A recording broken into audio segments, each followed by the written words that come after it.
മലപ്പുറം വണ്ടൂരിൽ വീട്ടമ്മയെ ആക്രമിച്ച് ആഭരണം കവർന്നത് പരിചയക്കാരനായ ഓട്ടോ ഡ്രൈവർ.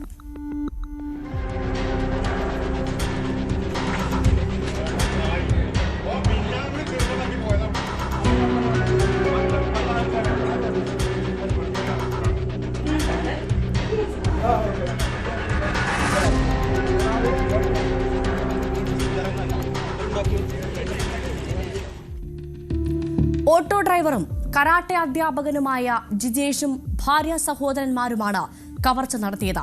പ്രതികളെ അറസ്റ്റ് ചെയ്ത് സംഭവസ്ഥലത്തെത്തിച്ച് തെളിവെടുത്തു. ഡിസംബർ 22-നാണ് വണ്ടൂരിൽ ഒറ്റയ്ക്ക് താമസിക്കുന്ന വൃദ്ധയെ ആക്രമിച്ച് സ്വർണം കവർന്നത്. വണ്ടൂർ അമ്പലപ്പടി സ്വദേശി പാലാമ്പറമ്പത്ത് നിതിൻ, സഹോദരൻ നിഖിൽ, ഇവരുടെ സഹോദരി ഭർത്താവും കവർച്ചയുടെ സൂത്രധാരനുമായ അമ്പലപ്പടി സ്വദേശി പടിഞ്ഞാറേ മണ്ടാവിൽ ജിജേഷ് എന്നിവരുമാണ് അറസ്റ്റിലായത്.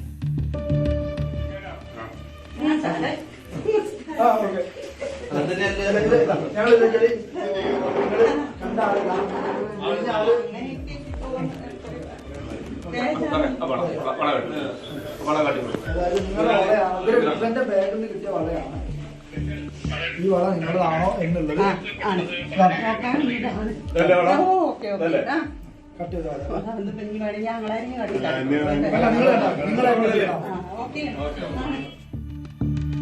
കഴിഞ്ഞ ഡിസംബർ 22-നാണ് കേസിനാസ്പദമായ സംഭവം നടന്നത്. അമ്പലപ്പടി ബൈപ്പാസിൽ താമസിക്കുന്ന പരേതനായ വിമുക്ത ഭടൻ പാലക്കത്തോട്ടിൽ വിജയകുമാറിന്റെ ഭാര്യ ചന്ദ്രമതിയുടെ ആഭരണങ്ങളാണ് 3 പേർ ചേർന്ന് കവർന്നത്. മൽപിടുത്തത്തിലും വീഴ്ചയിലും പരിക്കേറ്റ ചന്ദ്രമതി താലൂക്ക് ആശുപത്രിയിൽ ചികിത്സ തുടരുകയാണ്. ജിജേഷിന്റെ കടബാധ്യതകൾ തീർക്കാൻ വേണ്ടിയാണ് പ്രതികൾ കവർച്ച ആസൂത്രണം ചെയ്തത്. ചന്ദ്രമതി പലപ്പോഴായി വിജേഷിന്റെ ഓട്ടോയിൽ യാത്ര ചെയ്തിട്ടുണ്ട്.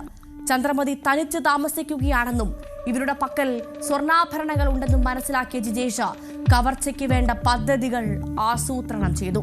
എറണാകുളത്ത് ജോലി ചെയ്തിരുന്ന നിഖിലിനെ ഇതിനായി നാട്ടിലേക്ക് വിളിച്ചു വരുത്തി. രാത്രി 8 മണിയോടെ മൂവരും ബാറിലെത്തി മദ്യപിച്ചതിന് ശേഷം ചന്ദ്രമതിയുടെ വീടിന് പുറകുവശത്തുള്ള വയലിലൂടെ നടന്ന് വീട്ടിലെത്തി. പുറകുവശത്തെ വാതിലിൽ തട്ടി ശബ്ദമുണ്ടാക്കി. ശബ്ദം കേട്ട് വാതിൽ തുറന്ന ചന്ദ്രമതിയെ കരാട്ടയിൽ ബ്ലാക്ക് ബെൽറ്റ് നേടിയിട്ടുള്ള ജിജേഷ് പിന്നിൽ നിന്ന് വായും മൂക്കും ബലമായി പൊത്തിപ്പിടിച്ചു. നിതിൻ കയ്യിൽ കരുതിയിരുന്ന കട്ടർ ഉപയോഗിച്ച് വളകൾ മുറിച്ചെടുത്തു. തിരിച്ചറിയാതിരിക്കാനായി മൂവരും മങ്കി ക്യാപ്പ് ധരിച്ചിരുന്നു. തെളിവ് നശിപ്പിക്കാനായി കൃത്യത്തിന് ശേഷം പരിസരത്ത് മുളക് പൊടി വിതറി. ശേഷം ബാറിന് സമീപമെത്തി കാറിൽ കയറി രക്ഷപ്പെട്ടു. ജിജേഷിനെ വീട്ടിലിറക്കിയ ശേഷം സഹോദരങ്ങൾ ചന്ദ്രമതിയുടെ വീടിന് പരിസരത്ത് സ്ഥിതിഗതികൾ അറിയിക്കാനായി സ്കൂട്ടറിൽ കറങ്ങുകയും ചെയ്തു. തെളിവ് നശിപ്പിക്കാനായി മങ്കി ക്യാപ്പ് കത്തിച്ചു കളഞ്ഞു. തങ്ങളിലേക്ക് പോലീസ് എത്താതിരിക്കാനായി കൃത്യസമയത്ത് പ്രതികൾ മൊബൈൽ ഫോൺ സ്വിച്ച് ഓഫ് ചെയ്തിരുന്നു. 30ഓളം CCTVകൾ പരിശോധിച്ചും പ്രദേശവാസികളിൽ സംശയമുള്ളവരെ ചോദ്യം ചെയ്തും പോലീസ് പഴുതടച്ച് നടത്തിയ അന്വേഷണത്തിനൊടുവിലാണ് പ്രതികളെക്കുറിച്ച് സൂചന ലഭിച്ചത്. തുടർന്ന് ജിജേഷിനെ കസ്റ്റഡിയിലെടുത്ത് ചോദ്യം ചെയ്തതിൽ പ്രതി കുറ്റം സമ്മതിക്കുകയായിരുന്നു. ഒരു സിനിമാ കഥ പോലെ തന്നെയാണ് ഈ പ്രതികൾ ഇവിടെ കുറ്റം ആസൂത്രണം ചെയ്തത്. ഇതിലെന്താണ് സംഭവിച്ചതെന്ന് പോലീസ് പറയുന്നുണ്ട്. ആ പ്രതികരണം ഒന്ന് കേൾക്കാം. വണ്ടൂർ പോലീസ് സ്റ്റേഷൻ പരിധിയിൽ കഴിഞ്ഞ മാസം ഡിസംബർ 22-ന് ഒരു വീട്ടിലേക്ക് അതിക്രമിച്ച് കയറി മുളക് പൊടി വിതറി ഒരു സ്ത്രീയുടെ 2 വളകൾ കട്ട് ചെയ്ത് കൊണ്ടുപോയി അവർ ആ സ്ത്രീയെ ആക്രമിച്ചു വീഴ്ത്തിയതിനു ശേഷം അവർ കടന്നു കളഞ്ഞ കേസിൽ 3 പ്രതികളെ ഇന്ന് വണ്ടൂർ പോലീസ് പിടികൂടിയിട്ടുണ്ട്. വണ്ടൂർ പോലീസും ഡാൻസഫും ചേർന്നാണ് ഇവരെ പിടികൂടിയിട്ടുള്ളത്. ഇതിൽ 3 പ്രതികളിൽ 3 പേരും റിലേറ്റീവ് ആയിട്ടുള്ള ആളുകളാണ്. ഒന്ന് അളിയനും അനിയനും അവരുടെ ജ്യേഷ്ഠനുമാണ് ഉണ്ടായിരുന്നത്. ഇവർ 2 ദിവസം മുമ്പ് ഈ പദ്ധതിയെക്കുറിച്ച് പ്ലാൻ ചെയ്തു.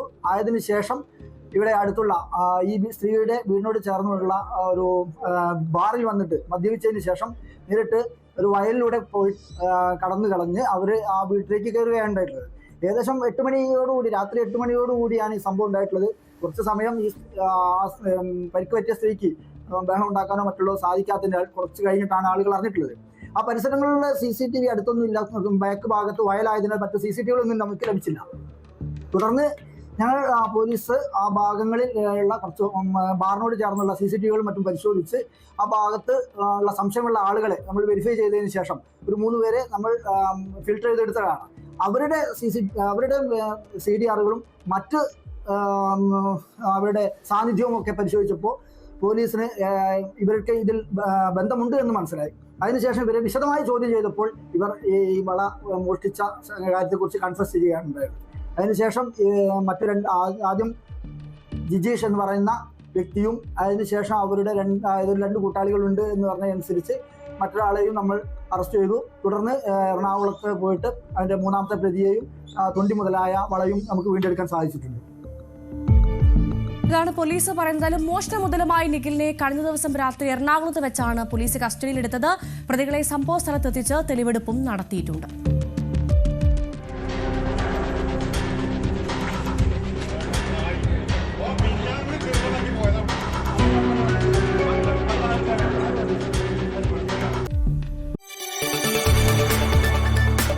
കൂടുതൽ വാർത്തകൾക്ക് News 18 Keralam YouTube channel subscribe ചെയ്യുക.